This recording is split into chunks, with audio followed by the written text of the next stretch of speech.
네, 예수님께서 이 땅에 오시는 것과 우리가 현재 몸서리치게 겪고 있는 코로나 사태는 굉장히 중요한 공통점을 가지고 있습니다. 자, 어떻게 예수님께서 이 땅에 오시는 것과 이 지긋지긋한 코로나 사태가 공통점이 있는가? 네, 그 공통점은 바로 새 시대의 도래입니다. 예수님은 사람들의 탐욕으로 망친 옛 시대를 닫으시고 하나님의 새 시대를 여시려고 이 땅에 오셨습니다. 하나님께서는 그동안 세상에 여러 가지 방법으로 심판하시고 옛것을 정리하시고 새 시대를 여셨는데 그 방법 중에 하나가 역병입니다. 전 세계에 임했던 역병치고 그것이 끝난 다음에는 반드시 새 시대가 도래하였다는 것을 잊어서는 안 됩니다. 중세 1000년 동안 나라의 왕들마저도 머리 숙여야 했던 막강 권력의 교회는 사람으로서는 어쩌지 못하는 그러한 존재였습니다. 그 암흑 시대를 종결시킨 것은 당시 유럽 인구의 4분의 1을 몰살시킨 흑사병이었습니다. 교회 지도자들이 대거 흑사병으로 죽자 교회 권력이 흔들렸고 그리고 여러 사람들에 의해서 그 권력 투쟁에 의해서 몰락하게 된 것입니다. 그리고 마침내 교회가 무너지고 르네상스와 종교개혁과 함께 세상에는 새 시대가 열렸습니다. 우리들이 열심히 공부하고 있는 예수님의 이 산상수훈은 하나님께서 여시는 새 시대를 어떻게 시작하고 살아야 하는지 그것을 가르쳐 주시는 삶의 대단히 구체적인 지침들입니다. 머릿속으로 이렇게 맴돌게 해서는 안 되는 실제로 살아내야 하는 구체적인 지침들입니다.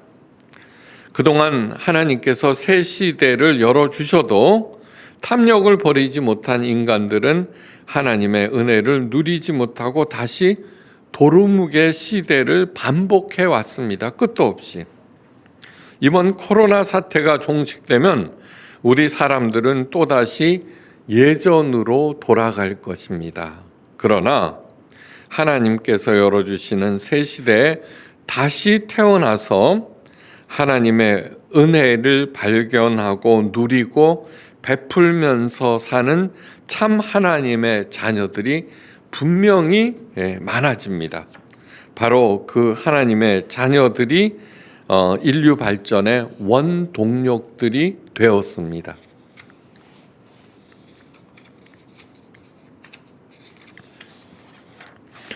코로나 사태가 시작되면서 저는 마태복음을 택해서 강해하기 시작했습니다. 거기에는 분명한 이유가 있습니다. 온전케 하시는 예수님과 그분의 가르침을 통해서 이 코로나 사태로 지치고 죽어가는 저와 여러분들의 생명이 살아나고 그 생명이 날로 풍성케 되는 그러한 복을 받기 위해서입니다.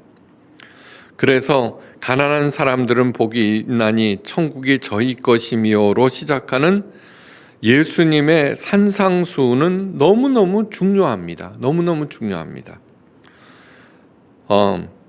사람들은 어떤 심각한 일들이 생기면은 사후 처방으로 그것을 어떻게 해결할 것인가를 제시를 하는데 그것은 시대에 따라서 계속 변천합니다. 그러나 언제 어느 때나 적용하면 반드시 살고 풍성해지는 하나님의 절대 진리가 바로 이 산상수훈입니다. 이것이 산상수훈의 가장 중요한 점입니다. 두 번째, 산상수훈은 단계별로 되어 있습니다. 단계별로.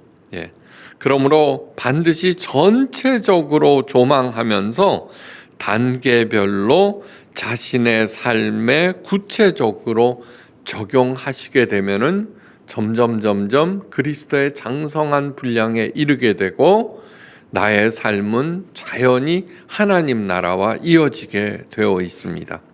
세 번째로 중요한 것은 무엇이냐 그러면 산상수훈은 먼저 실제 삶의 지침으로 시작해서 나중에 영적인 종교 생활로 이어진다는 점입니다.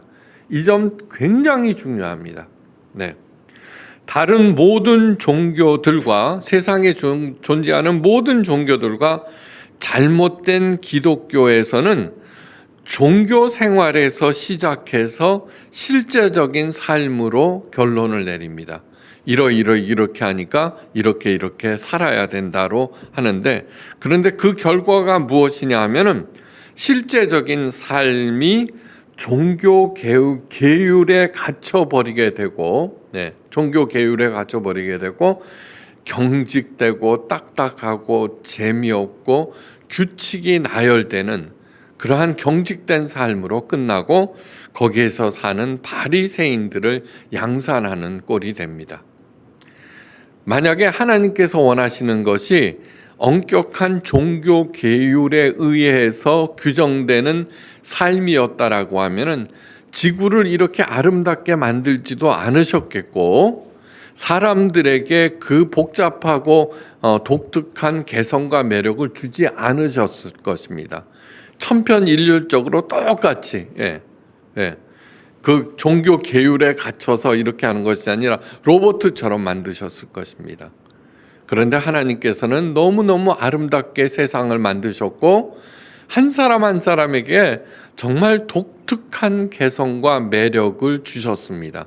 활짝 꽃피우라는 것입니다. 산상수훈 전체를 그렇기 때문에 조망해 보셔야 합니다. 잊지 마셔야 됩니다. 산상수훈은 어떻게 됐다고요? 단계별로 되어 있고 먼저 실제적인 삶에서 시작했다고 말씀드렸습니다. 팔복을 통해서 그동안 세상의 루저들과 실패자들을 일으켜 세우셨습니다. 이제는 나는 끝이야. 그런데 그렇지 않다는 것입니다. 그 사람들이 오히려 가난한 사람들이, 온유한 사람들이, 핍박을 받는 사람들이 복이 있다로 시작하면서 그동안에 자타가 인정했던 그러한 개념들을 다 부셔버렸습니다. 이어서 그들은 세상의 소금과 빛이라고 하셨습니다. 빛이 되라고 하시지 않고 빛이라 하셨습니다. 이미 빛이요, 이미 소금이라는 뜻입니다. 가장 핵심적인 중요한 존재가 바로 당신이다라는 뜻입니다. 이어서 노하지 말라고 하셨습니다. 분노로 자신의 생명과 시간과 재능을 정지시키지 말라는 것입니다. 이어서 간음하지 말라고 하셨습니다. 간음은 바람피고 불륜하고 그러는 것이 아니라 다른 생명들을 자신의 이득을 위해서 사랑 없이 이용해 먹지 말라는 것입니다. 맹세하지 말라고 이어서 말씀하셨습니다. 어리석고 한계적인 자신에게 갇히지 말라는 것입니다. 이어서 악한 자들을 대적하지 말고 원수를 오히려 사랑하라고 하셨습니다. 이 말씀은 다른 사람들에게 휘둘리고 악용당하지 말라는 것입니다. 너무너무 소중한 존재들이니까. 이어서 오늘 본문 말씀을 하십니다. 사람에게 보이려고 그들 앞에서 너희의 의의를 행하지 않도록 하라. 그리하지 아니하면 하늘에 계신 너희 아버지께 상을 받지 못하느니라. 이 말씀이 바로 실제적인 삶에 대한 마지막 당부입니다. 그리고 이어서 이제 다음 주부터 기도하는 방법, 겉으로 보이는 종교적인 위선, 다시 말해서 종교적인 삶에 대해서 가르치기 시작하셨습니다. 즉 실제 삶을 올바른 규제로 마무리하셨음을 명심하셔야 합니다. 우리가 이 땅에서 여러 가지 해야 하는 중요한 일들이 있습니다. 산상수훈은 바로 하나님께서 열어주시는 새 시대를 사는 굉장히 구체적인 삶의 지침들입니다. 그런데 실제적인 우리들이 먹고 마시고 사는 그 삶에서 어떤 결론을 내리시느냐 그러면 올바른 규제라는 것입니다. 이 땅에서 하나님의 은혜를 누리며 베풀며 행복하고 재미있고 신나게 살고 싶으십니까? 그렇다면은 무엇을 해야 하느냐 하면은 구제에 힘쓰되 올바로 힘쓰셔야 한다는 얘기입니다. 아주 간단한 말로 하면은 퍼주고 망한 가게가 없다는 것입니다. 퍼주고 망한 가게가 없다. 여러분 보십시오. 아무리 나이스한 척하고 뭐 어쩌고 저쩌고 그래도 뭐라 그러죠? 빈대라 그러죠. 전문 용어로. 그런 사람 싫죠, 그죠? 짠돌이 싫죠. 뭐 그렇게 하는 사람들은 다 드러나 버립니다. 자기의 그 아무리 뭐 착한 척하고 어쩌고 저쩌고 그래도 짠돌이 노릇을 하거나 베풀 줄 모르는 사람은 그것으로 그 인격이 모두 다 고스란히 드러난다는 얘기입니다. 다시 말해서 매사를 실제 삶에서 베푸는 마음으로 살아야 하나님의 새 시대에서 하나님의 만복을 향유할 수 있다라고 하는 것이 예수님 산상수훈의 교훈입니다. 이 산상수훈은 뭐예요? 시대와 언제 어느 때 절대 변하지 않는 하나님의 절대 진리라고 하였습니다. 그때 땜질식하는 인간의 처방과는 차원이 다른 것입니다. 올바른 구제, 하나님의 만복을 불러들이는 구제는 어떤 것일까? 잘 들으시고 마음에 깊게 새겨서 올해 후반기로 시작될 하나님의 새 시대의 주인공들이 되시기를 주의 이름으로 간절히 축원합니다. 자, 올바른 생각, 구제를 오늘 말씀은 구제에 관한 것인데, 구제라고 하더라도 제대로 하지 아니하면은 하나님 아버지로부터 상을 받지 못한다라고 말씀하셨고, 만약에 그것을 보이려고 구제를 하면은 이미 상을 받은 것이라고 예수님께서 친히 말씀하셨습니다. 그러니까 올바른 구제를 해야 된다는 그러한 말씀입니다. 그러니까 생각도 생각 나름 올바른 생각을 해야만, 그리고 그 생각을 실행해야지만 하나님의 만복을 누릴 수 있다는 것을 잊지 마십시오. 사도 바울이 말합니다. 우리는 그의 만드신 바라 그리스도 예수 안에서 선한 일을 위하여 지으심을 받은 자니 이 일은 하나님이 전에 예비하사 우리로 그 가운데 행하게 하려 하심이라. 에베소서 2장 10절. 우리 교회가 서 있는 가장 기초적인 말씀입니다. 정초입니다. 포이에마. 이 단어는 포임, 즉 시라는 말에서 유래하였습니다. 시인들을 한번 생각해 보십시오. 시인들은 끊임없이 아름다운 시어를 생각하고 누구도 생각하지 못했던 아름다운 시를 창조해냅니다. 그리고 우리들은 그 시를 읽고 어떻게 돼요? 그 시인의 언어에 따라서 더 넓고 깊고 아름다운 세계로 들어가게 됩니다. 생각을 많이 하면 할수록 더 아름다운 시를 창조해냅니다. 우리들은 바로 하나님의 시들입니다. 내가 나를 만드는 것이 아니라 예수님 안에서 선한 일을 하도록 하나님께서 만드신 그런 존재들입니다. 그러므로 우리들이 해야 할 일은 무엇입니까? 예수 안에서 행하는 선한 일이 무엇인지를 생각해 보는 것입니다.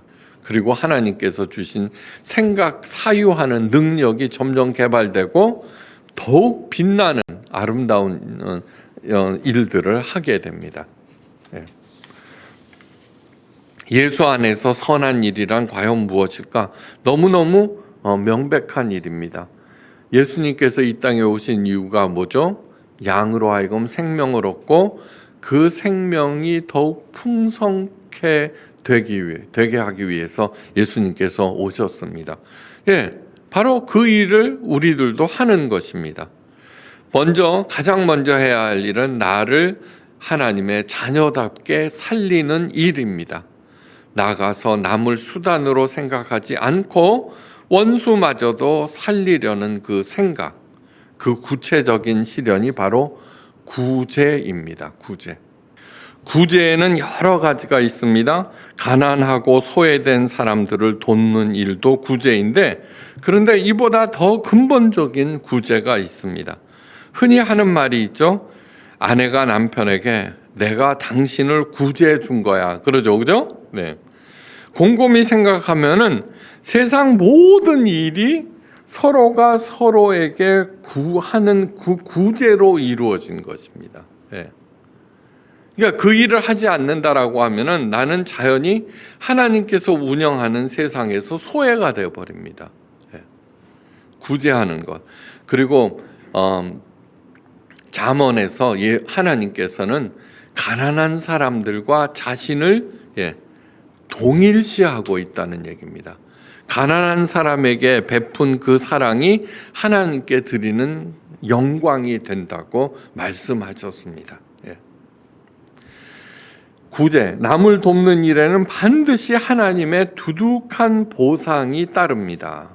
누가복음 3장 8절 주라 그리하면 너희에게 줄 것이니 곧 후히 되어 누르고 흔들어 넘치도록 하여 너희에게 안겨주리라. 너무너무 재미있는 말씀입니다. 네. 쌀장수가 아주 좋은 단골에게는 쌀을 대박에 담아서 누릅니다. 더 많이 주기 위해서. 그것도 모자라서 대박을 흔듭니다. 틈새를 메꾸기 위해서. 그 위에 더 얹어줍니다. 덤을. 그리고는 어떻게 돼요? 가지고 하쇼가 아니라 안겨줍니다. 안겨줍니다. 구제에 힘쓰는 사람들, 남들에게 베풀면서 살겠다고 생각하는 사람들에게 하나님께서 보상하시는 방법입니다. 네.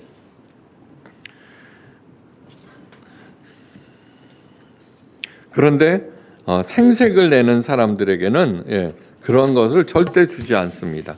이것이 첫 번째입니다. 구제하는, 남을 베풀면서 살겠다는 그 마음으로 시작하는 것입니다. 그리고 더 나아가서는 그 구제의 범위를 조금씩 넓혀 나가는 일입니다. 그런데 이 일을 할 때 주의할 점이 있습니다. 예수님께서 말씀하십니다. 그러므로 구제할 때 외식하는 자가 사람에게 영광을 얻으려고 회당과 거리에서 하는 것 같이 너희 앞에 나발을 불지 말라. 진실로 너희에게 이르노니 저희는 자기 상을 이미 받았느니라. 내가 그 일을 했어 하고 목에 힘주고 잘난 척하면은 상이 따로 없다는 얘기입니다. 이미 상을 받았다는 얘기입니다. 그러므로라고 시작하는 이 말씀, 이 그러므로라는 뜻은 하나님께서 서로 도우며 살라고 만드신 세상이므로라는 뜻입니다. 그래서 사람들의 칭송이나 사람들의 영광을 받으려고 구제를 한다면은, 또 그것으로 생색을 낸다면은 절대로 제대로 올바로 살지 못한다는 말씀입니다. 예수님께서 금하신 사람들의 영광을 구하고 또 나팔을 불기 때문입니다. 작은 일을 하고는 칭찬받기를 원하고 생색을 내십니까? 바로 그 점이 내 삶에 언제나 짙은 그림자가 드리워 있어서 꽃과 열매를 맺지 못하는 결정적인 이유가 됩니다.